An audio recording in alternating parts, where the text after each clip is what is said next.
నమస్తే, నేను మీ journalist Madan Mohan. Welcome to our news channel. Om Shri వాసవాంబాయ నమః. బనియానపల్లిలో వెలిసినటువంటి కొండపేటలో వెలిసినటువంటి శ్రీ వాసవి కన్యకా పరమేశ్వర ఆలయం నందు ఆర్యవైశ్యులందరికీ కూడా కులదేవత కాబట్టి తమ యొక్క ఆర్యవైశ్య బనియానపల్లిలో ఉన్నటువంటి ఆర్యవైశ్యులంతా కూడా తమ ఇంటి దగ్గర నుంచి పుట్టింటి పట్టుచీర సారలతో ఆ రోజు శుక్రవారం 2వ తారీఖు శుక్రవారం రోజున ఆషాఢ మాసంలో చివరి శుక్రవారం సందర్భంగా ఈ కార్యక్రమం నిర్వహించబడినది.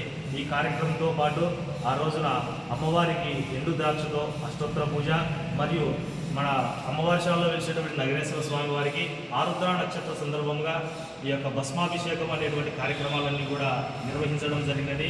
కాబట్టి ఇంతవరకు కూడా ఆషాఢ మాసంలో జరిగినటువంటి కార్యక్రమాల్లో భారీ ఎత్తున ఆర్యవైశ్యులందరూ కూడా పాల్గొనడం అనేది నాకు చాలా ఆనందదాయకము. అదేవిధంగా ఈ రోజున జై వాసవి ఆషాఢ మాసం శుక్రవారం 4వ శుక్రవారం అమ్మవారికి చీర సారే కార్యక్రమంతో పాటు నగరేశ్వరికి ఆరుద్ర నక్షత్రం సందర్భంగా స్వామికి వారికి భస్మాభిషేకం ఆ 2 కార్యక్రమాలు ఈ కొండపేటలో వేసినటువంటి అమ్మవారిలో జరుగుతున్నాయి. మనం పుట్టింటి చీర సారి అంటే అమ్మవారికి మనము కులదేవత ఆడపడుచు, మన ఇంటి ఆడపడుచుకి ఏ విధంగా అయితే మనం అన్ని కుంకుమ పసుపు చీర సారతో మనము ఆడపిల్లను తృప్తిపరుస్తామో మనకు అమ్మవారి ఇచ్చినటువంటి ఐశ్వర్యంతో అమ్మవారికి సమర్పణ జరుగుతుంది. ఈ విధంలోనే 108 చీరలు అమ్మవారికి మూల విరాట్ అమ్మవారికి ప్రతి ఒక్కరూ చీర కట్టాలి అనే సదుద్దేశంతోనే 108 చీరలతో అమ్మవారికి అలంకరణ చేస్తున్నాము.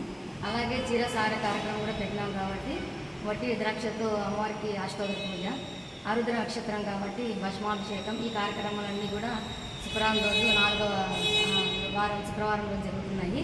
మాకు ఇటువంటి సహాయ సహకారాలు అందించినటువంటి ఓం శ్రీ వాసవి కన్యకా పరమేశ్వరి మాతాకు ఈ 2/8/2026 శుక్రవారం ఆషాఢ మాసం చివరి శుక్రవారం సందర్భంగా మన అమ్మవారి శాలలో అమ్మవారికి చీర సార కార్యక్రమం ఏర్పాటు చేసినాము.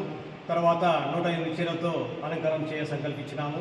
తర్వాత ఇంకొక ముఖ్యమైన విషయం ఏమంటే ఈరోజు ఆరుద్ర నక్షత్రం వచ్చింది కాబట్టి ఆ సందర్భంగా శివునికి భస్మాభిషేకం చేయ సంకల్పించినాము. కాబట్టి మన ఆర్యవైశ్యుల సోదర అందరితో మన అమ్మవారికి వస్తే అందరితో అమ్మవారికి ఎండుద్రాక్షతో అష్టోత్తరము ప్లస్ శివునికి భస్మంతో భస్మాభిషేకం చేయ సంకల్పించినాము. కాబట్టి ఈ కార్యక్రమానికి అందరూ మన ఆర్యవైశ్యులు అందరూ వచ్చేసి ఈ కార్యక్రమం జపం చేయాలని నేను మనసారా కోరుకుంటున్నాను. జై వాసవి.